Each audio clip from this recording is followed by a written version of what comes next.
Assalamualaikum warahmatullahi wabarakatuh.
Innal hamdalillah nahmaduhu wa nasta'inuhu wa nastaghfiruh wa na'udzu billahi min sururi anfusina wa sayyiati a'malina may yahdihillahu fala mudilla lahu wa may yudlil fala hadiyalah asyhadu an la ilaha illallah wahdahu la syarika lah wa asyhadu anna muhammadan abduhu wa rasuluh.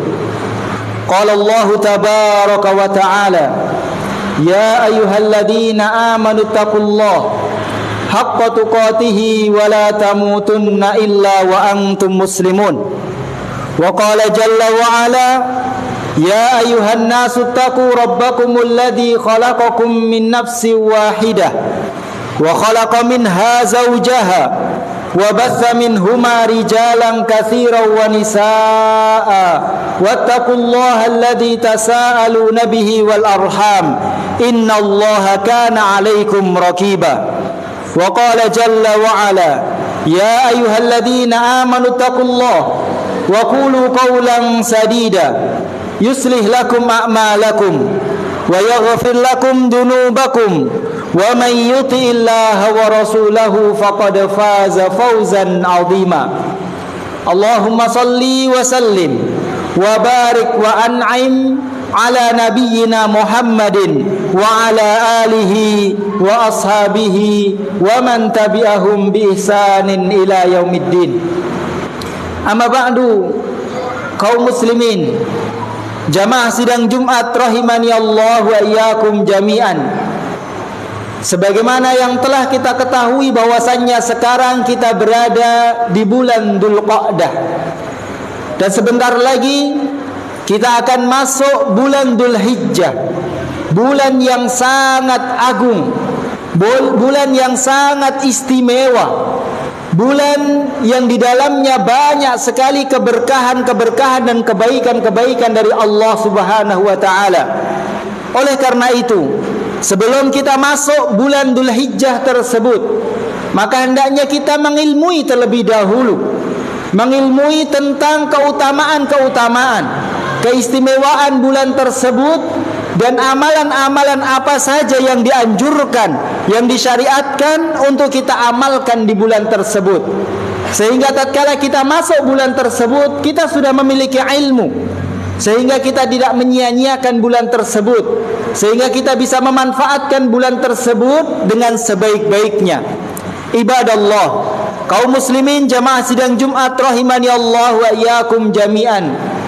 Banyak sekali keistimewaan dan keutamaan bulan Dzulhijjah. Di antaranya yang pertama, bahwasanya bulan Dzulhijjah merupakan salah satu dari 4 bulan haram, 4 bulan yang sangat suci, yang disucikan oleh Allah Subhanahu wa taala, bahkan disucikan ya oleh orang-orang jahiliyah sebelum datangnya Islam, yaitu bulan haram, dan diantaranya adalah bulan Dzulhijjah.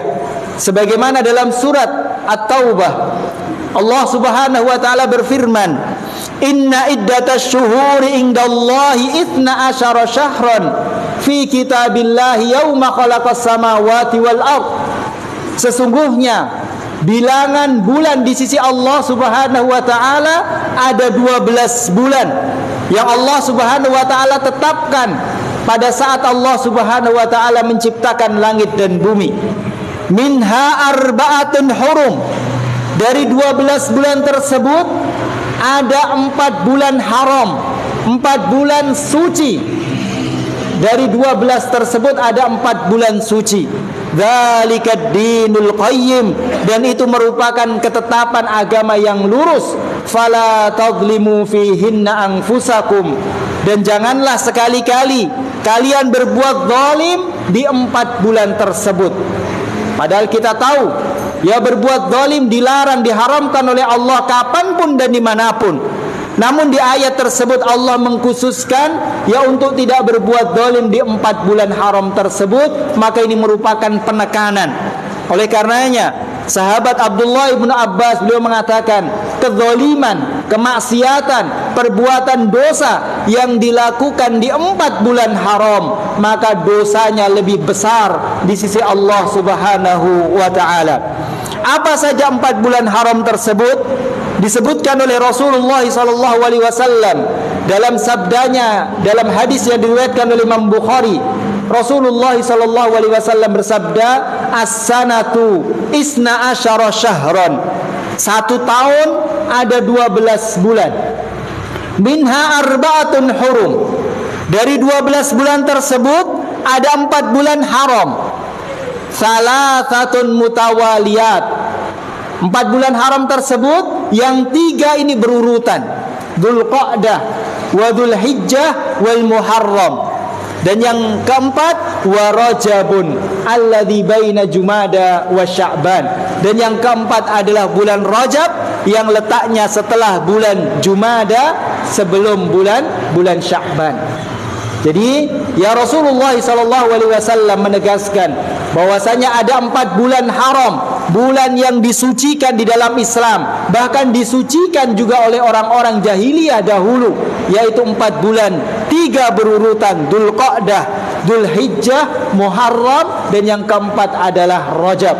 Dan para ulama mengatakan dari 4 bulan tersebut yang paling haram, yang paling suci adalah bulan Dzulhijjah. Kaum muslimin rahimani Allah wa iyyakum jami'an, ini menunjukkan kepada kita ya satu keutamaan, satu keistimewaan bulan Dzulhijjah.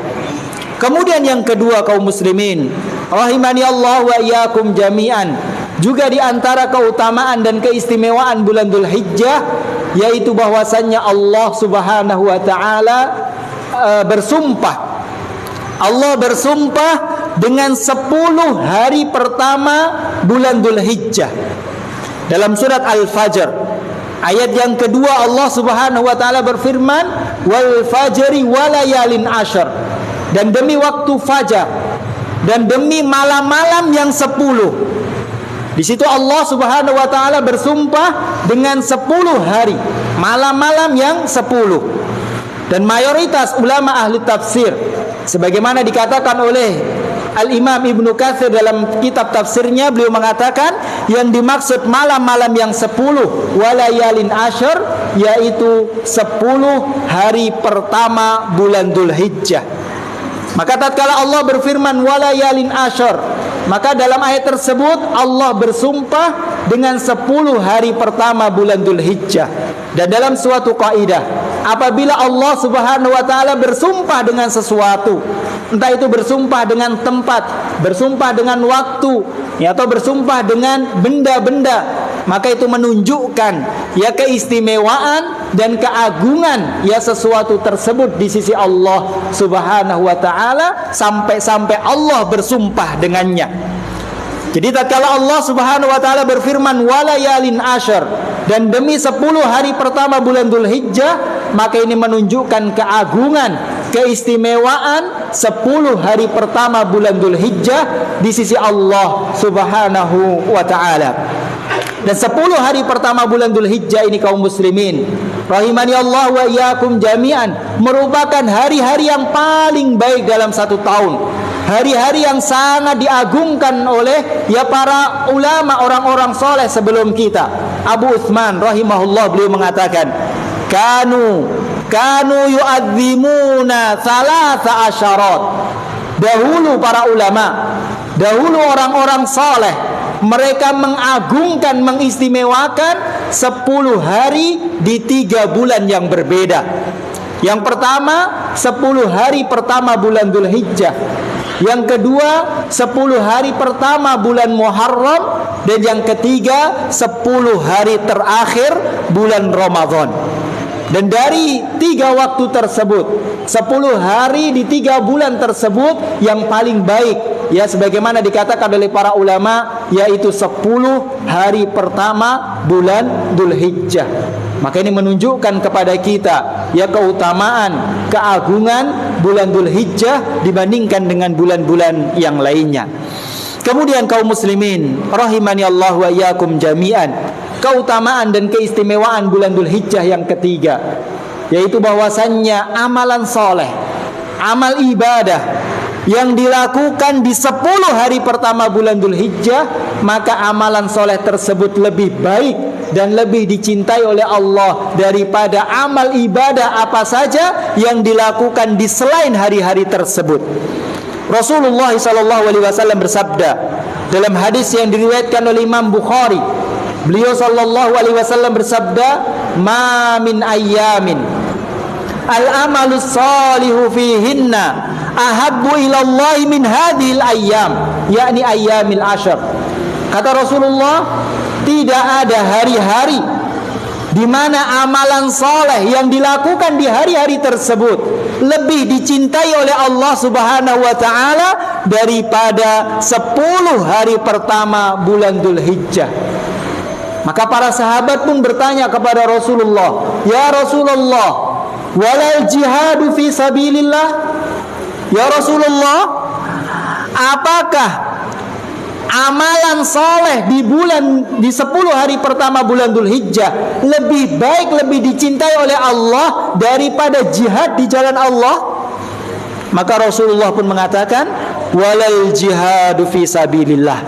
Iya, amalan-amalan soleh, apapun amalan soleh tersebut yang dilakukan di 10 hari pertama bulan Dzulhijjah bahkan lebih dicintai oleh Allah Subhanahu wa taala daripada jihad di jalan Allah Subhanahu wa taala. Padahal kita mengetahui bagaimana keagungan jihad, ya bagaimana jihad yang merupakan ya sarwatu sanamil Islam, merupakan puncak dari agama Islam. Tapi jihad sekalipun tidak bisa mengalahkan kecintaan Allah terhadap amalan-amalan soleh yang dilakukan seorang hamba di 10 hari pertama bulan Dzulhijjah. Ini menunjukkan keutamaan waktu, ya keutamaan waktu yang Allah berikan khususnya di bulan Dzulhijjah, terkhusus lagi yaitu di 10 hari pertama dari bulan tersebut.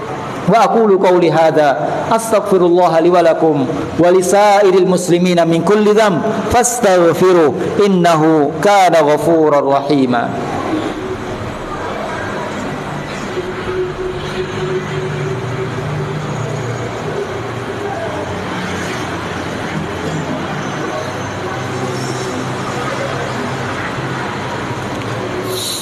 Alhamdulillahi rabbil alamin. Wassalatu wassalamu ala asrafil anbiya'i wal mursalin nabiyyina Muhammadin wa ala alihi wa ashabihi ajma'in. Ibadallah, kaum muslimin jamaah sidang Jumat rahimani Allah wa iyyakum jami'an. Pada khutbah yang pertama telah kita sebutkan di antara keistimewaan dan keutamaan bulan Dzulhijjah. Kemudian pada khutbah yang kedua kita akan sedikit sampaikan tentang amalan-amalan yang sangat disyariatkan, sangat ditekankan untuk kita amalkan di bulan Dzulhijjah tersebut. Kaum muslimin rahimani Allah wa iyyakum jami'an, pada asalnya semua amal soleh, semua amal ibadah sangat dianjurkan untuk kita amalkan di bulan Dzulhijjah, khususnya di 10 hari pertamanya. Karena amalan soleh yang dilakukan pada hari-hari tersebut, maka ini lebih dicintai oleh Allah Subhanahu wa ta'ala. Dan sesuatu yang lebih dicintai oleh Allah, maka sesuatu tersebut lebih baik di sisi Allah Subhanahu wa ta'ala. Namun di sana ada beberapa amalan khusus yang dianjurkan, yang disyariatkan di bulan Dzulhijjah yang perlu untuk kita tekankan. Yang pertama kaum muslimin rahimani Allah wa iyyakum jami'an, yaitu ibadah udhiyah yang sangat dianjurkan, yang sangat ditekankan untuk kita amalkan khususnya bagi orang-orang yang mampu, yaitu menyembelih hewan kurban. Menyembelih hewan kurban yaitu di tanggal 10 bulan Dzulhijjah atau di hari-hari tasyrik. Ya, walaupun para ulama berselisih pendapat tentang hukum ya al-udhiyah, menyembelih hewan kurban. Sebagian ulama mengatakan bahwasanya itu adalah kewajiban. Sebagian ulama yang lain mengatakan sunnah muakkadah. Namun terlepas dari itu semuanya, bahwasanya menyembelih hewan kurban ini merupakan ibadah yang sangat agung, yang memiliki banyak keutamaannya. Seorang yang menyembelih hewan kurban, maka dia telah mentaati perintah Allah Subhanahu wa ta'ala, karena Allah memerintahkannya. Allah berfirman dalam surat Al-Kautsar, "Fasholli li rabbika wanhar." Maka dirikanlah salat untuk Tuhanmu dan menyembelihlah. Kemudian orang yang menyembelih hewan kurban ya di bulan Dzulhijjah, ya, maka dia telah mencontoh, meneladani Rasulullah sallallahu alaihi wasallam. Karena Rasulullah tidak pernah sekalipun meninggalkan ibadah tersebut. Ya, 10 tahun beliau sallallahu alaihi wasallam di Madinah, para sahabat mengatakan beliau tidak pernah sekalipun meninggalkan ya ibadah menyembelih hewan kurban. Ya, kemudian juga para ulama menyampaikan bahwasannya menyembelih hewan kurban merupakan amalan yang sangat besar nilai di sisi Allah. Bahkan lebih baik daripada sedekah dengan nominal ya harga hewan kurban tersebut. Ya, menyembelih hewan kurban ini lebih baik daripada bersedekah dengan nominal yang sama. Bahkan Rasulullah SAW ya beliau mengancam dengan ancaman yang keras bagi orang-orang yang mampu tapi dia tidak mau menyembelih hewan kurban. Rasulullah SAW bersabda dalam hadis riwayat Ibnu Majah, beliau SAW bersabda, "Man kana lahu sa'atun falam yudhhi fala yaqrabanna musallana." Barang siapa yang memiliki kemampuan untuk menyembelih hewan korban, untuk membeli hewan korban, tetapi dia tidak mengamalkannya, maka kata Rasulullah, maka janganlah sekali-kali orang tersebut mendekati tempat sholat kami. Maka ini ancaman yang berat dari Rasulullah sallallahu alaihi wasallam. Kemudian kaum muslimin rahimani Allah wa iyyakum jami'an, di antara amalan juga yang perlu kita tekankan, yang sangat dianjurkan di bulan Dzulhijjah, yaitu memperbanyak puasa. Memperbanyak puasa dari tanggal 1 sampai tanggal 9 bulan Dzulhijjah. Kalau tidak mampu 9 hari, maka semampu kita. Ya, kalau tidak mampu, maka minimalnya ya kita puasa 1 hari di tanggal 9 bulan Dzulhijjah, yaitu puasa Arafah. Tatkala Rasulullah ditanya tentang keutamaan puasa tersebut, maka beliau mengatakan, yukaffiru as-sanatal madiyah wal baqiyah. Puasa tersebut dapat menghapuskan dosa-dosa 1 tahun yang lalu dan 1 tahun yang akan datang. Kemudian juga di antara amalan yang sangat dianjurkan di bulan Dzulhijjah, kaum muslimin rahimani Allah wa iyyakum jami'an, yaitu memperbanyak zikir kepada Allah, memperbanyak tahmid, memperbanyak tahlil, memperbanyak takbir kepada Allah Subhanahu wa taala. Kata Rasulullah sallallahu alaihi wasallam, fa'aktsiru fihinna minat tahlili wat takbiri wat tahmid. Perbanyaklah oleh kalian di 10 hari pertama bulan Dzulhijjah, kemudian ditambah dengan hari-hari tasyrik yang memperbanyak tahlil, memperbanyak tahmid, memperbanyak takbir kepada Allah Subhanahu wa taala. Kaum muslimin rahimani Allah wa iyyakum jami'an, ini yang bisa kita sampaikan pada kesempatan khutbah Jumat siang hari ini. Semoga yang sedikit ini dapat memberikan manfaat bagi kita semuanya. Akhirnya kita memohon kepada Allah agar Allah senantiasa terus menambahkan kepada kita ilmu yang bermanfaat, dan semoga Allah Subhanahu wa taala yang memberikan kepada kita taufik sehingga kita bisa mengamalkan ilmu yang telah Allah Subhanahu wa taala ajarkan kepada kita. Innallaha wa malaikatahu yusholluna 'alan nabi ya ayyuhalladzina amanu shallu 'alaihi wa sallimu taslima. Allahumma shalli 'ala Muhammad wa 'ala ali Muhammad kama shallaita ala Ibrahim wa ala ali Ibrahim innaka Hamidum Majid, wa barik ala Muhammad wa ala ali Muhammad kama barakta ala Ibrahim wa ala ali Ibrahim innaka Hamidum Majid. Rabbana zalamna anfusana wa illam taghfir lana wa tarhamna lanakunanna minal khasirin. Rabbana la tuzigh qulubana ba'da idh hadaitana wa hab lana min ladunka rahmah innaka antal wahhab. Allahumma ighfir lana walil mu'minina wal mu'minat wal muslimina wal muslimat al ahya'i minhum wal amwat innaka antas sami'un qaribun mujibud da'awat ya qadiyal hajat. Rabbana hab lana min azwajina wa dhurriyyatina qurrata a'yun waj'alna lil muttaqina imama. Rabbana atina fid dunya hasanah wa fil akhirati hasanah wa qina adzabannar. Wa aqimis shalah.